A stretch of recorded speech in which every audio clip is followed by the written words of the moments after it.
1000 বেশি আপনার মসজিদে এমন একটা ইমামকে রাখবেন যে বুক এলাকার যিনি বিজ্ঞ আলেম আছে তাকে জিজ্ঞেস করুন।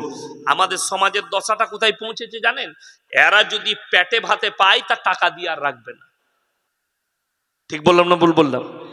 মুয়াজ্জিন রাখছে কোথায়? ইমাম রাখছে। কেউ যদি কোনো ইমাম যদি বলে আমার 10,000 টাকা লাগবে, ভালো সৈয়দ আলেম, আমাকে 15,000 লাগবে, তো খুঁজছে কার্ড মলবি, কোন রকম খালি নামাজটা হয়ে যাবে, বলে 5,000-এ পাওয়া গেছে, রাখ।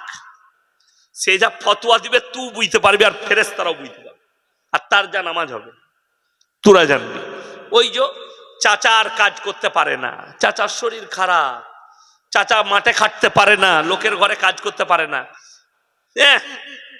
পাড়ার মসজিদ কমিটি বলছে চাচা গো তুমি তো 5 ওয়াক্ত নামাজ পড়ো, তো মসজিদে একটু ঝাড়ু লাগাবে, 3 টাইম, সকালে চা নাস্তা খাবে, দুপুরে খানা, রাতে খানা, তুমি খালি ঝাড়ু লাগাবার একটু আজানটা দিবে বাপ। সে দেখলে নাই মামার থেকে কানা মামা অনেক ভালো, এমনি তো কাজ করতে পারি না, তা পেয়েছে একখানা, আমার পেটটা তো চলবে, কারো কাছে হাত পাততে হবে না, চাচা ভালো পেয়েছে। এরপর আজান এমন দিচ্ছে গায়ে আর ফেরেশতা না। হ্যাঁ, আল্লাহু আকবার, আল্লাহ। আরে মনে করছো ফজরের সময় আজান দিচ্ছে চাচা, আসসালাতু খায়রান মিনাল, যার নাম খয়রন সে মনে মনে করছে আমাকে কে ডাকলে ভোরের বেলায় উঠে পড়েছে।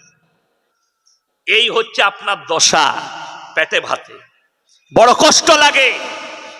সমাজের লোক বিটির বিয়ে দিলে 4 বার ছেলেটার খোঁজ নেয়, 10 বার খোঁজ নেয়, ছেলের বাপ কেমন, তার পরিবার কেমন, ছেলেটা কেমন, কিন্তু আপনি মসজিদের একটা মুয়াজ্জিন রাখবেন, আপনি খোঁজ নেবেন না তার আজানটা শুদ্ধ আছে কিনা, লাগুক 1000 বেশি। আপনার মসজিদে এমন একটা ইমামকে রাখবেন যে বুক ফুলিয়ে স্টেজে দাঁড়িয়ে মেম্বারে দাঁড়িয়ে হক কথা বলবে। আপনি রেখেছেন পেটে ভাতে মলবি, খাবি দাবি নামাজ পড়াবি না, তার সূরা শুদ্ধ আছে না, একটা মশলা বলতে পারে। ওই জন্যই তো আর যারা সৈয়দ আলেম তারা দেখতে মসজিদে ইমাম বেতন নাই, চল মসজিদ মাদ্রাসায় পালিয়ে চ। অনেক আলেম দেখছে এরা বেতন দিচ্ছে না, চলো ব্যবসা কর। দুঃখটা ওইটাই। আমাদের দেশে দেখুন, আমি খালি নামে শুনতে পাচ্ছি ইমাম সংগঠন, অমুক সংগঠন, আমরা আটি করেছে ইমাম সংগঠন করে, তারপরও আলেম থেকে বেজ্জতি করে মসজিদ থেকে বার করা হচ্ছে, বিনা দোষে বার করা হচ্ছে।